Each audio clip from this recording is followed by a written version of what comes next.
जैसा कि मैंने आपको पिछले वीडियो में बताया था कि अग्निपथ योजना क्या है और अग्निपथ वीर स्कीम क्या है, तो आज हम आपको बताएंगे कि इसके अंतर्गत जो पूरे देश में जो युवा आंदोलन कर रहे हैं, धरना प्रदर्शन दे रहे हैं, अग्रणी कर रहे हैं, आखिर उसका मांग क्या है, वो कहना क्या चाहते हैं सरकार से। तो स्वागत है आपका अपने YouTube channel JBPM new knowledge में। युवाओं का बहुत सारा मांग है। उनका सबसे बड़ा मांग तो ये है कि ये अग्निवीर स्कीम को ही आप वापस ले लें। आखिर युवाओं में इस स्कीम में क्या गड़बड़ी लगे, क्या खराबी लगे जो इस कदर इस स्कीम को ही वापस लेने के लिए सरकार को विवश करना चाह रहे हैं। युवाओं का कहना है कि जो आप 25% कंटिन्यू जॉब को रखना चाहते हैं, तो आप हमें बताएं कि उसको किस आधार पर आप कंटिन्यू रखना चाहते हैं, फिट के आधार पर या क्वालिफाई के आधार पर। यदि आप फिट के आधार पर रखना चाहते हैं, जब तक युवा पूरी तरह से फिट नहीं रहेंगे तो वह अग्निवीर में जा ही नहीं पाएंगे। तो फिट के आधार पर तो होगा ही नहीं, और क्वालिफाई के आधार पर यदि किया जाए तो सबका क्वालिफाई लगभग सेम ही रहेंगे। तो आप किस आधार पर यह बोलेंगे कि उसे कंटिन्यू जॉब को रखा जा सकता है। तथा दूसरा सवाल यह है कि आप 2.5 साल में कितने आदमी को ट्रेन कर पाएंगे, वह 2.5 साल में क्या क्या सीख पाएंगे। क्योंकि आप जो 4 साल का वादे कर रहे हैं जॉब देने का, उसमें तो 1 साल आर्मी का छुट्टी ही रह जाते हैं, तो बचते हैं 3 के लगभग आसपास ही रहते हैं। तो आप 2.5-3 साल में किस किस हथियार को चलाने के लिए सिखा पाएंगे उसे। बड़े बड़े हथियार तो आप सिखा ही नहीं पाएंगे। जब उनको बड़े हथियार सिखा ही नहीं पाएंगे तो उसे किस आधार पर कंटिन्यू जॉब को रखेंगे। छात्रों और विशेषज्ञों का कहना है कि यदि आप सिर्फ पैसा ही बचाना चाहते हैं तो आप देश की सुरक्षा के साथ खिलवाड़ क्यों कर रहे हैं। कोई और चीज़ में पैसा बचाइए, टैक्स को बढ़ा दिया कीजिए, लेकिन देश की सुरक्षा के साथ खिलवाड़ मत कीजिए।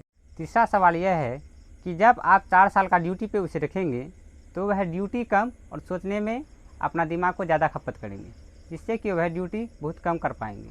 अब सवाल यह उठता है कि वह आखिर सोचेंगे क्या। सोचना यह है कि 4 साल बाद जब उसे यहाँ से निकाल दिया जाएगा तो आगे वह क्या करेंगे, उसका भविष्य का क्या होगा।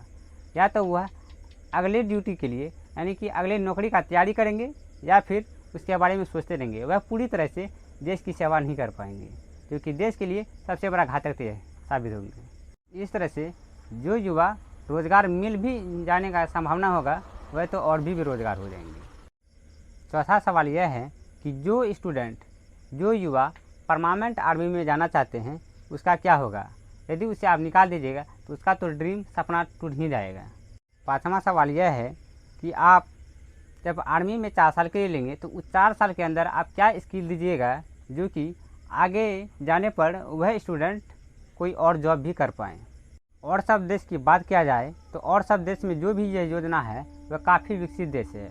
वहाँ पे पॉपुलेशन भी उतना ज़्यादा नहीं है जितना भारत में है। भारत विश्व का दूसरा सबसे जनसंख्या वाला देश है, और उस तरह से यहाँ पे इंडस्ट्रियल नहीं है जो कि रोज़गार उसे मिल पाए। और सब देशों में आसानी से जॉब मिल जाते हैं। इन सब वजहों से यहाँ के स्टूडेंट और युवाओं ने धरना प्रदर्शन, आगजनी, चक्का जाम जैसे समस्याएं देश में खड़ा करके रखे हैं। लेकिन कुछ उपद्रवियों ने बहुत सारे गलत काम कर देते हैं। इनके पीठ के पीछे से बहुत सारे देश को नुकसान भी पहुंचा देते हैं, जैसे कि बस को आगजनी कर देते हैं, ट्रेन को आग के हवाले कर देते हैं। ऐसे करने से देश का ही क्षति होता है। देश का क्षति क्या खाक होंगे, वो तो हम ही लोग का क्षति होते हैं। जब हम टैक्स के रूप में पैसा देते हैं तो वह सरकार उस चीज़ को खरीदने या बनाने में लगा देते हैं, और वह पैसा हमारे ही पैकेट से पुनः वह टैक्स के रूप में लेते हैं, क्योंकि टैक्स इंक्रीज हो जाते हैं। जब टैक्स इंक्रीज करते हैं तो फिर हम लोग रोड पे आ जाते हैं। तो इस तरह से तो बढ़िया है कि देश के सामानों की सुरक्षा करें और शांतिपूर्ण में धरना दें। धरना देना कोई गलत बात नहीं है। सरकार को मनाए और अपना बात मनवाना सबका अधिकार है। समस्या तो हो गया है, लेकिन समस्या का समाधान भी तो होना चाहिए। समस्या का समाधान क्या होगा, ये हमारे ओर से कुछ पेशकश है, तो देख लीजिएगा, शायद यह समस्या का कुछ समाधान हो जाए। सरकार ने जो अग्निवीर योजना का शुभारंभ करने जा रहा है, वह उसको पहले अन्य क्षेत्रों में करके देख लेते हैं। जैसे कि कंप्यूटर के क्षेत्र में या फिर मैनेजमेंट के क्षेत्र में, टेक्नोलॉजी के क्षेत्र में यदि करके देख लेते तो शायद यह संभव भी हो पाते हैं, जिससे कि स्टूडेंट को एक स्किल भी प्राप्त हो जाते और वह अपना खुद का काम या फिर कोई और जॉब पाने में उसे बहुत ही सहायता मिलती है। जब यहाँ से उसको सक्सेस प्राप्त हो जाते हैं तो वह एक आंकड़ा बना लेते हैं, 4-5 साल के लिए वह आंकड़ा बना लेते हैं और वह जनता के बीच रख लेते हैं कि यह योजना सफल हो रहे हैं, तो वह इसे आर्मी के तौर पर पुनः लाते हैं। तो यह शायद संभावना क्रिएट नहीं होता कि आगजनी जैसे धरना प्रदर्शन और भी सारी प्रॉब्लम क्रिएट हो। युवाओं के शरीर में नया नया खून होते हैं, वह तो उबलते ही रहेंगे और देश के साथ यदि सुरक्षा के साथ कोई खिलवाड़ किया जाए तो वह कोई भी शांत नहीं रहेंगे। हम हो या कोई और हो, वह तो शांत रहेंगे ही नहीं।